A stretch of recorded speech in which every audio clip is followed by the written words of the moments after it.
সময়ের পরিক্রমায় বড় ফুটবল তারকারা ভিন্ন ভিন্ন দেশে পাড়ি জমিয়েছেন। ফুটবল সমর্থকদের এখন আর শুধু ইউরোপেই নজর রাখলে চলে না, খোঁজ খবর নিতে হয় সৌদি আরবের ক্লাব ফুটবল কিংবা আমেরিকার এমএলএসেরও। কারণটা কারোরই অজানা নয়। ফুটবলের মহা তারকারা যে এসব লিগেই এখন মাঠ মাতাচ্ছেন। ক্রিস্টিয়ানো রোনালদো থেকে শুরু করে হালের নেইমার কিংবা কারিম বেনজেমারা আছেন সৌদির প্রো লিগে।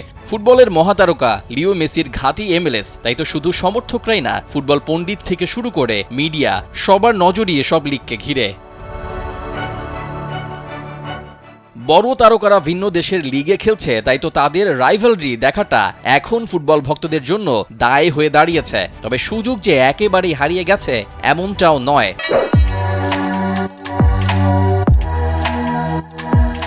ক্লাব বিশ্বকাপে এসব তারকাদের মুখোমুখি হওয়ার একটা চান্স থাকে। তাই তো ফিফা ক্লাব বিশ্বকাপের এবারে ড্র নিয়েছিল বাড়তি উন্মাদনা, আর সেসব উন্মাদনা যেন আরও ছাড়িয়ে গেল ড্রয়ের পরেই। ব্রাজিলের পোস্টার বয় নেইমার জুনিয়র বার্সেলোনার হয়ে রিয়ালের মুখোমুখি হচ্ছেন বহুবার। দাপুটে জয় পেয়েছেন আর সেখানে রেখেছেন বড় অবদানও। সৌদি চলে যাওয়ায় এখন আর চির প্রতিপক্ষের মুখোমুখি হতে হচ্ছে না নেইমারকে। তবে এবার সেই সুযোগ এসেছে। ক্লাব বিশ্বকাপের ড্রতে একই গ্রুপে পড়েছে নেইমারের আল হিলাল ও রিয়াল মাদ্রিদ। দেখার বিষয় এবার নেইমার ও তার বর্তমান ক্লাব বিশ্বের বড় ক্লাবটির বিপক্ষে কেমন করে। নেইমার শুধু বার্সার সাবেক তারকা ফুটবলার বলেই রিয়ালের সাথে এই ম্যাচ অন্যভাবে দেখা হচ্ছে না। রিয়ালের সবচেয়ে বড় তারকা নেইমারেরই জাতীয় দলের সতীর্থ ভিনিসিয়াস জুনিয়র। একই দেশের বড় এই দুই তারকার লড়াইটা কেমন হবে সেটা দেখার জন্যই মুখিয়ে থাকবে পুরো ফুটবল বিশ্ব।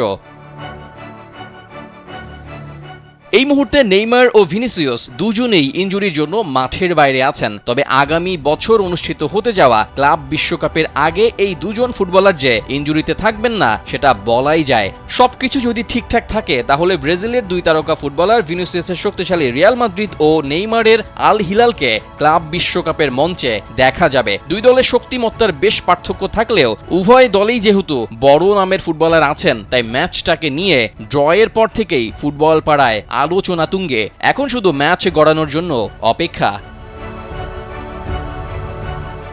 রেজাউল করিম, কালবেলা।